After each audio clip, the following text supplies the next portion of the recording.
So a few years ago, I bought a brand new garage door opener, but it turned out I could open anyone's garage. I bet you never thought of that. You see, when you first start connecting your home to the internet, the automation seems amazing. It's great, unbelievable. Well, today's guest is here to share a ton of vulnerabilities you invite in when you connect things like your garage door to the internet. The problem comes down to something called APIs. It's a little 3-letter acronym that has a huge impact on our lives.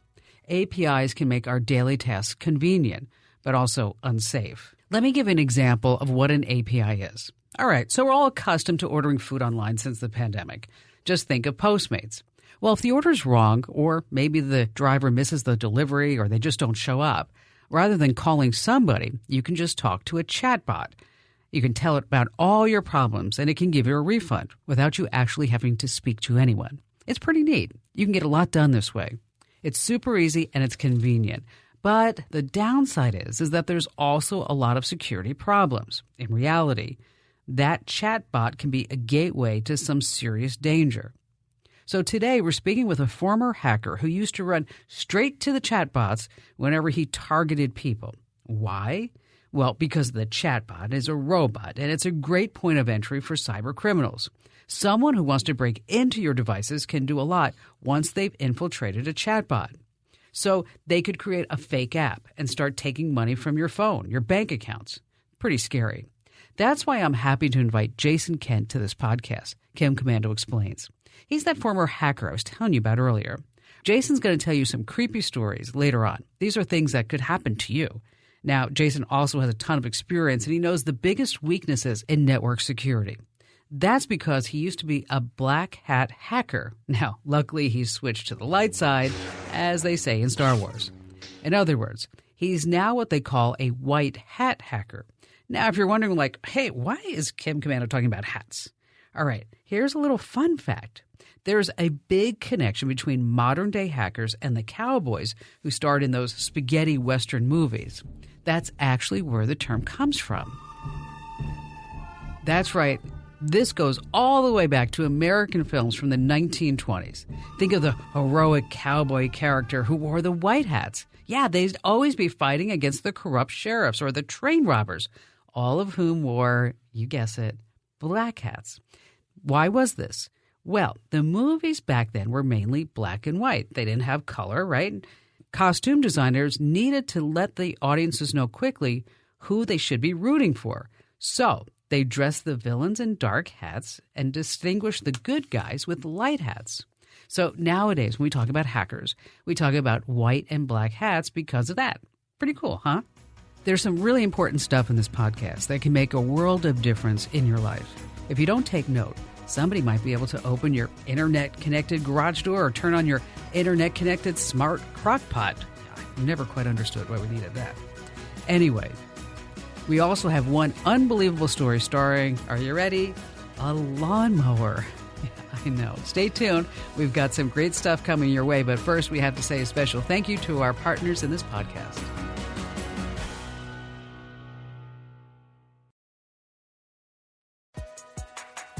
Hey, it's Kim Komando Explains. We're talking about security, APIs, and I know some of this may be going over your head, but just think of like an API anytime somebody mentions that. It's like the middleman. It's the guy who's passing the baton from one person to the next, but it's all happening in milliseconds on the internet with different programs and different apps and everything that you're using. You know, Jason, you are such an interesting person. Were you ever like a bad hacker? Well, I guess my parents might say that because I was always buying old computers and stuff. I grew up in a time where war games was, I was basically that age, right? And I was using computers in much the same way. But I've always had a curious mind. I like to take things apart. I like to see how they work. And so... Gosh, you must have been a nightmare child. I disassembled my fair share of completely functional things. Yes, that's true. Okay, all right. Now you got to tell me, like, what was like the one thing that your parents like? They were like, okay, this kid is not mine. No, he's your kid. No, I don't know where he got this from. Yeah, That would be my dad's brand new Montgomery Ward's riding lawnmower that I disassembled right down to the chassis. Did you really? Were you able to put it back together? I was not. Oh, God. I was hoping you're like, I took it all apart and then I put it back together and I made it go 5 miles per hour faster. No. I took it apart and understood what, each part did and then went, I don't know how this goes back together.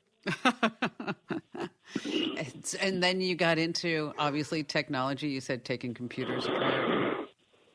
Yeah. I spent, I was the only kid in computer club and the only kid in computer classes, through most of high school. And I went in the Navy. I was a sonar tech in the Navy on a submarine.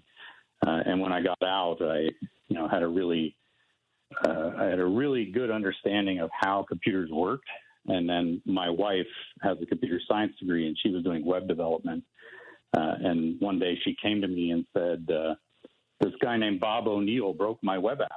And I said, what? And she said, yeah, he's got a apostrophe in his name, and it caused my server to crash. And boy, did that make me throw apostrophes at every website I saw after that. And 21 years later, I'm still throwing apostrophes at websites. Explain that, throw an apostrophe.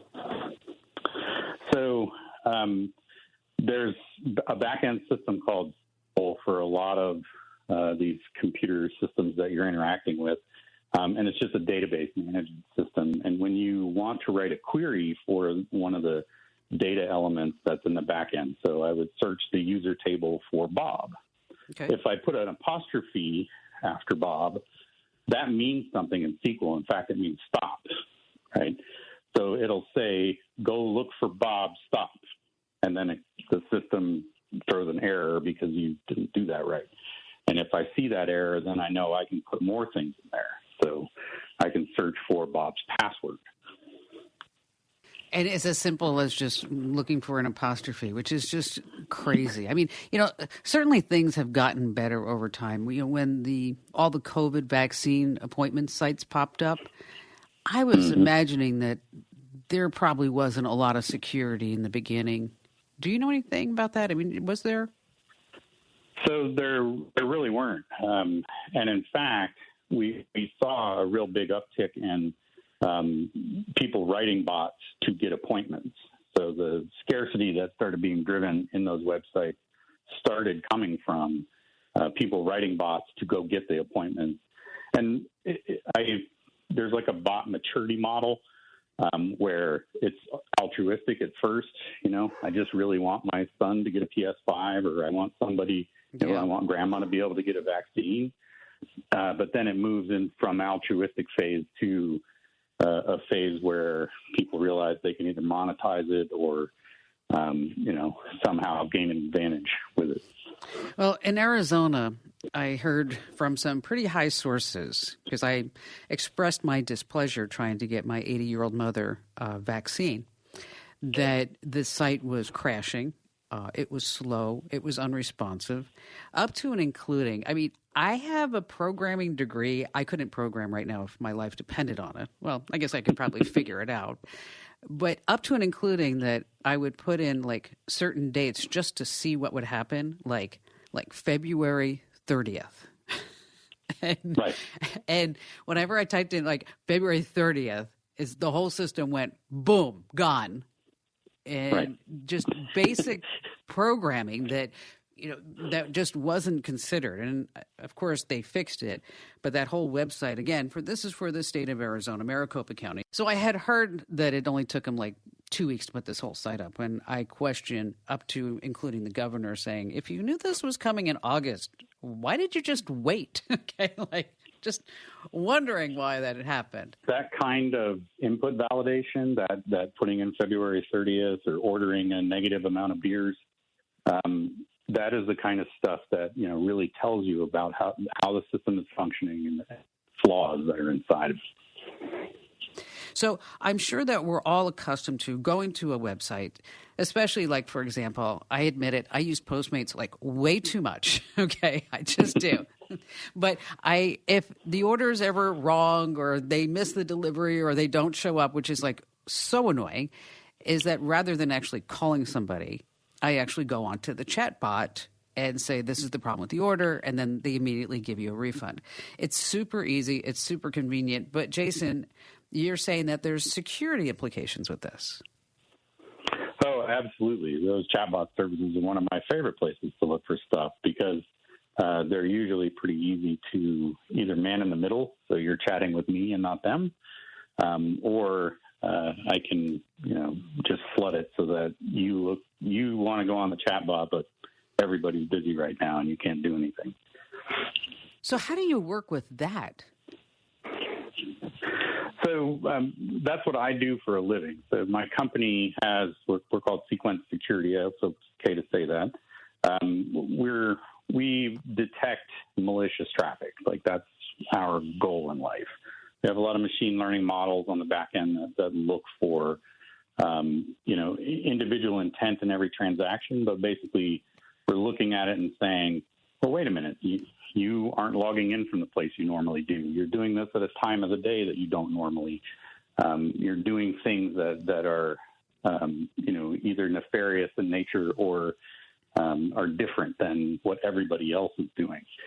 And looking at the information as it flows into our clients' environments, we can have a pretty good understanding of, is this traffic good or bad? And we help a lot of organizations understand that they're under attack, automated attack from bots or from, somebody that's looking to, gain access to the data that they have in an automated way.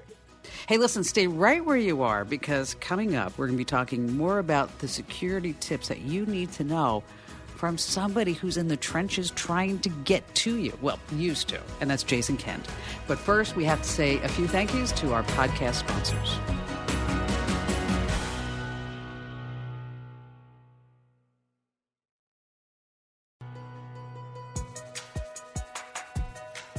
So, Jason, let's start at the top. API. How would you define an API? So I get this question an awful lot, and the term actually comes from programming. It's an application programming interface, and it's usually used in software, and we sort of let it bleed over into web. So what it is, in essence, is it's a request for information from some system. Usually it's computer to computer, and that's the reason why we're seeing more and more attacks against the surface, because it's designed to be two computers talking to each other, not humans talking to computers, right? So it's designed so somebody wouldn't necessarily be in the middle. It would just be from one computer sending one data set to the next computer. But now we are getting in the middle of these things because we have apps, and the apps are talking to the operating systems. And so then we need like this middleman, right? Yeah, so it used to be you go to a web browser, you type in www.whatever.com, and that far-end web server would actually send all the code so that the page would display correctly. It would send all the data that you're going to see in the page and all of that. We moved to mobile apps, and the application that's installed on your phone already has all the little blocks to display the data, so all it has to do is go request your account balance so it can display it on the screen. It requests your name and your profile and your avatar and all that kind of stuff. So it's not like exchanging as much data, and it's not telling anything to render anything. So there's no JavaScript or CSS files. It's literally just a data object request goes out and a data object comes back. And when it works, but when it doesn't, there's major security issues. Right. So, all the same rules apply as they did before. I need to be authenticated, or I need to be able to control who's touching that data. And what ends up happening is in the design phase, people are forgetting that, oh, yeah, when I say edit profile so that I can change my avatar on my app, I shouldn't be able to change yours. And that's where we're starting to see lots of problems, right? So is this what happened to, say, for example, Peloton? I have a Peloton. So when I saw this big data breach, I was like, oh, darn it. I mean, it's even hitting my bike. Right. And that's exactly it. I can log in as me, and I'm supposed to only be able to touch my things, but it was designed and implemented incorrectly, and I can touch everything. Don't they catch this stuff in beta testing? I mean, why does it even happen? Well, think about application design and products going to market, right? If this button is supposed to do something, what we're going to test is to make sure that you can actually press the button and that the something is done. No one says, but what if I don't need the button? What if I don't want a button, right? So that kind of testing, that kind of adversarial testing tends to be done by the public, by guys like me. So the brute force testing that's where you come in. Right. The folks that, the media often labels us as hackers, and I use that term all the time. I'm not necessarily a bad hacker, but I do go look for these kinds of flaws. I want to see, am I the only one that's pushing the button? Does the button even exist, right? So what was the craziest thing that you've ever seen? That I've seen in an application? Yeah. Where you just sat there, Jason, and you're shaking your head going, oh my gosh, I mean, this is as simple as black and white, and they totally missed it. Yeah, and so a few years ago, I bought a brand new garage door opener, and it plugs into the internet. Isn't that great? I don't have to, program that stupid thing in my car anymore. I don't have to grab little radio clicker boxes and hand them out. I can just invite people over with my app, and they can open my garage. But it turned out I could open anyone's garage. And I proved that with a friend of mine. I sat in my driveway here in Columbus, Ohio, and he had the same garage door opener in San Francisco, and I opened his garage. Oh, you're kidding. How did you do that? I just looked at the API traffic in what's called an intercept proxy. That's called Burp Suite. And what Burp Suite does is it looks at the underlying data exchange that's happening in between devices. I just programmed it to listen from my phone. It saw the data transfer, and it was a very simple construct. It just simply sent to the back end my ID, the ID number on my box, and then a door position 1, which meant open. And then I just changed that ID number to my friend, and it opened his. Garbage in, garbage out, right? Right. And that's, one of the guiding principles in application security is never trust something that somebody has typed in, right? But what everybody forgets is I don't necessarily have to type it in where you say I type it in. I can type it in anywhere. Yeah, and that's an interesting concept because when you start looking at the Internet of Things, there's not a lot of security when all this stuff keeps coming out, right? Exactly right. I mean, just a few years ago at DEF CON, a guy showed one of those smart door locks. He could, if you gave him guest access to open the door, he could become the administrator and take your right away from the door. Those are the kinds of things that we're seeing in very small. We didn't look for this kind of flaws, but they have huge impact. When you just mentioned DEF CON, and I went a couple of years ago, and it's fascinating to me how vulnerable we all are. And nobody really talks about it until the exploit happens. And until then, I feel like we're all just like sitting ducks. Yeah, and I think a lot of that comes down to we don't have a good PR firm out here, helping us understand or helping us get the word out, right? We're all seeing, all of us folks that work in security are just the pale and paranoid. If you go to any enterprise and talk to them about their security department, they'll describe them as the Department of No. And what we need to do really is kind of change that and say, you know what? Change your password, right? It's really important that you do change your password and that you have a good one. A few years ago at DEF CON, I saw a little kid. He was about 7 years old, and he had a T-shirt that said, "I'm here because your password is password." And he said, that really... It's funny, you know what? Because people still use that. Or how about like "let me in" or 1, 2, 3, 4, 5, 6, 7, and then they think they're going crazy and they go 1, 2, 3, 4, 5, 6, 7, 8. Right? It's like no. I worked in desk side repair at a bank for a long time, and somebody's got a bunch of penguins on their desk. Their password is penguin, right? And it sort of works like that. So, I know we're kind of going all across the board, but I want to stick on passwords for just a second.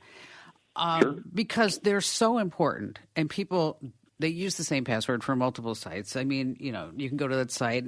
I'm sure you know about Have I Been Pwned, and you can just type in your email address, and it'll tell you passwords that you've used, and that's how the extortion happens. And it's just a baseline criteria for all of us to have these super duper passwords. So it goes back and forth. Like, I've heard the number, like, you need to have like 8 characters, 12 characters, upper, lower case, hyphens, a gang symbol, a hieroglyphics, something in there. What is a baseline password criteria for you? So, I'll admit to everyone, I'm a security professional, and I use the same password everywhere. And everybody will be shocked by that, but let me explain. I have a very complicated set of 8 characters, and then whatever I'm logging into, I come up with what I call a salt, right, where I throw on the front of that something. So my password is unique at every site, but I've come up with sort of an algorithm inside my head on how I'm going to design so that I don't forget this password, right? And that's the thing that I think is more important. Something that's easy for you to remember that isn't necessarily something that I can just pluck out of a dictionary or pull out of your LinkedIn profile. So be that 8 digits, be that 10, all you're doing there is creating further entropy. You're making it harder for somebody to guess. But if you use more of a passphrase and throw, an exclamation point or a question mark in it, you end up with really high entropy. It's very difficult to guess the 6 words that you just put together or the 20 characters in a password, but it's really hard to remember that. So what you want to try to do is right around 8 characters and try to make it something that's very difficult to guess. See, you know what? I'm just sitting up really straight and proud right now because I do the same thing. Because if you want to try to remember, you have to come up with your own algorithm. I mean, my husband and my mother, they both have password books, okay, which is really great for me whenever I want to get into anything that they have. Is I'm like, A for Amazon, H for Hulu, right. N for Netflix, right. And you just go in and you can just figure out the passwords. But I've come up with my own system, and I put something unique at the front and the end. So I was really happy that I have gotten the security professional's gold stamp of approval. Stay tuned. We've got some great stuff coming your way, but first we have to say a special thank you to our partners in this podcast.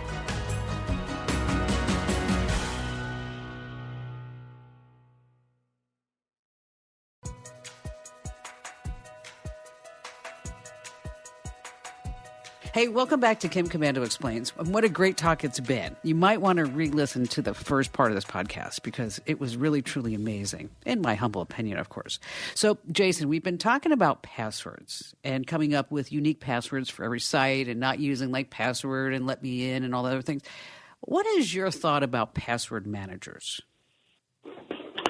So I like the idea of a password manager, but they tend to have one point where they fail, and that's you got to type in a password to get all the passwords out.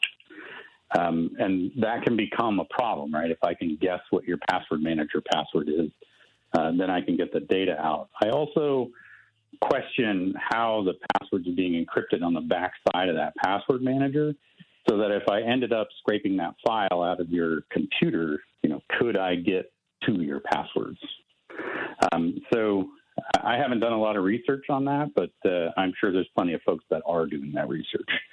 And that's always the downside with password managers. And that's always been my thought is that, oh my gosh, if you just know one password, you just open up everybody's kimono. I mean, you just have it right there. Now, when we start talking about APIs, are they also passing the passwords back and forth in order to have access to people's accounts? So in typical design, there's some kind of key that needs to be passed around in order to authenticate things. So let's talk about an application that possibly people have used, Uber, right? You say, I want a car to come get me. there is so much data that then needs to be transmitted around, right? Your map location, they've got to get your payment information, they've got to look up your profile. And in order to go to all of those back-end systems and tertiary systems that they're going to use in order to make this whole thing work, they're passing keys around. So you authenticate, keys get generated, and they get passed around. What a researcher like me does is I go look and see, are these routines happening with keys that I can see, and then can I use them? And in a lot of cases, you end up with API keys that let me work with, some far-end system. So think about payment gateway, right? In order to authenticate my phone to that payment gateway, they need Uber's API key. I could go in and grab that, and then I could start using that payment gateway myself. If you extend that further out, then it's like, well, I could make a fake Uber app, right? And make it charge you money and end up doing something fun, right? Shenanigans are always my goal. Now, aren't all the keys and the data, isn't that encrypted so that you can't just get in there? Supposed to be, right? One of the things that I'm fairly famous for saying is there's nothing more long-lasting than temporary fixes. And so if somebody was having trouble with that at some point, maybe they aren't encrypting it. Maybe they're just passing it around. We see API keys in code. We see them exchanging data all the time. And it's not necessarily always bad, but it's definitely something that we zero in on and start doing further research. Is this what happened with the Experian breach? Yeah, they had keys exposed. People were able to get in and get things out. This was also off of something that happened on Twitter the other day, where a key was in essence taken over and used to tweet for somebody else. How common is this? Well, I see API keys all the time. In fact, I've got routines running in my systems when I go to do research on a website or a mobile application. It will give me, anytime I see keys, it will actually print it out to me so that I can read it. And we see them used all over the place. And oftentimes, unlike a session where when you log into something like your bank and it times you out, API keys last for a really long time. They're not ephemeral like session tokens. So that brings up an interesting point. If a developer, if a company, Uber, whoever it is, Postmates, DoorDash, we're all authenticating all these keys and we're giving our data across these lines, and maybe it's encrypted, maybe it's not. What can consumers do? Yeah, and that's a really great question for, what should I be looking for? What are the things that I should really understand? Consumers are probably not going to have a very good understanding of what's happening under the covers, but they can have a good understanding of what's happening, what's being presented to them. If you're interacting with a bank that doesn't ask for multi-factor authentication in your mobile app, that's a big red flag, right? We want to add on more authentication ways.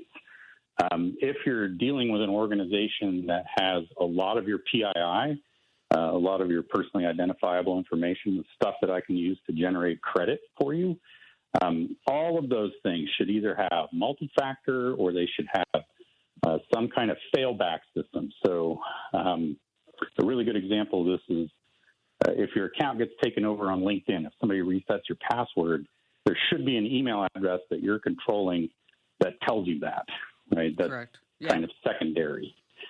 And that's the kind of stuff that I'm talking about. You should be alerted in more than one way that a compromise is taking place. And those are the kinds of organizations you should be doing business with. Well, this morning I needed to do a wire transfer to pay a vendor because I'm building a house. And I use Morgan Stanley. So I signed onto my Morgan Stanley account. They realize that I'm in Santa Barbara. I'm not in Phoenix. I have to do now one layer of authentication. And then the next layer said, in order for us to make sure this is you and trust the browser, we're going to text you again and then they texted me again. Then they sent an email confirming that this was me actually doing this in the browser. And I thought to myself, wow, look at how many steps they have done to make sure that it's really Kim Commando who's paying the lighting vendor $10,186 for the design for the new house. Really. I mean, but at the same time, I felt comfortable doing that because I was like, they have their act together. It's they've taken those extra steps. But you're right. I mean, you have to be aware and you have to be attuned. And also, I'm a big firm believer that if you can limit whatever personal information that you're giving out, then why put it out there if you don't have to? Absolutely. What you need to really consider is data breaches happen every day, and they happen against every kind of business. So when you type in your phone number, your kid's birthday, whatever that is, you're giving them information that may be lost in a breach. Any final thoughts on what consumers can do? Well, you're out there up against somebody that's trying to get something that's a scarce resource. If you're interested in, being able to navigate this world safely, look at it from the perspective of, like I said, your data is going into a system that may get breached. Your important information is locked behind very simple locks, right? Make sure the locks are complex. Make sure that there's multi-factor authentication. And make sure that you're not giving everybody all the data that you have just because, right? And Jason, I'm super happy that you're on my side and not on the dark side. Thank you for that. Yeah, you're welcome. Don't you feel smarter? Don't you feel educated? That's right, because now you know all about bots and APIs and how they can be turned into tools and to hack your private data. But before I let you go, I want to leave you with just a little word of warning. If you have a ton of smart devices in your home, even say more than 3, you want to know about how you may be putting your entire network and everything that's connected to it at risk. A 2020 security report from Palo Alto Networks says that 57% of internet-connected devices are vulnerable to cyber attacks. That means more than half of all these smart devices are putting you at risk. Anything can be used as an entry point for hackers, even that coffee maker or that internet-connected teddy bear. So just remember that clever hackers will use any entry point that they can find to take over your network. So it's important that you follow all the safety tips in today's podcast. And also, you hang out at commando.com. We have a ton of great, helpful articles designed to help you boost your network security and your overall security with your devices. And if you learn just one thing from this podcast, wherever you get your podcasts, gosh, there are so many different places now, make sure that you give us a great 5-star review and say some kind words. You can say like, Kim Commando is the best woman in the entire world ever. Or maybe just like, you know what? Thanks, Kim. I learned a lot. That would be good, too. And while you're there, hit the big old subscribe button, or now on Apple Podcasts, it's the follow button. Either way, subscribe or follow to this podcast so that this way, anytime we release a new podcast, and they are all terrific, you do not miss one single episode. I'm Kim Commando, and thanks so much for listening.